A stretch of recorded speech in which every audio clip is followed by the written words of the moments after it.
প্রথমত thank you জানাবো আমি বাংলাদেশ ক্রিকেট বোর্ডকে এবং বর্তমান প্রেসিডেন্ট তামিম ইকবালকে যে একটা মানে অসাধারণ একটা সুন্দর একটা ইনিশিয়েটিভ মুভমেন্ট নিয়েছে। আমি মনে করি এটা বাংলাদেশ প্রত্যেকটা ক্যাপ্টেনের জন্য একটা গর্বের বিষয়, কারণ এই রেসপেক্টটা আসলে আরও আগে পাওয়া উচিত ছিল।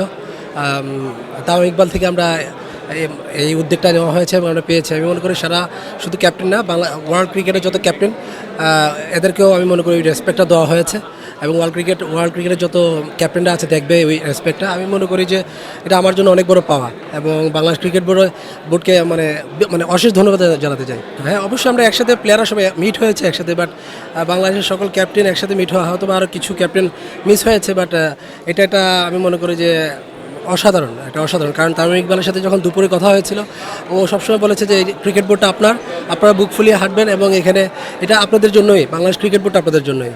আমি মনে করি ডেফিনেট এটা গ্রেট একটা অপরচুনিটি দিয়েছে। কারণ দেখেন, যখন মানুষ বয়স্ক হয় তখন আসলে তার মানে ফিজিক্যালি আসলে অনেক উইক হয়ে যায়, তখন তার ডাক্তার বা অন্যান্য কিছু হেলথ সার্ভিসের জন্য খুব প্রয়োজন হয়, যেটা তামিম ইকবাল এটা ফ্রি করে দিয়েছে।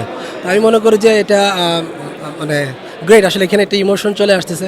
আমি তামিম ইকবালকে মানে অনেক ধন্যবাদ জানাবো এবং আমরা আগামীতে তামিম ইকবালের কাছ থেকে আরও অনেক বড় কিছু পাবো মনে করি। Thank you.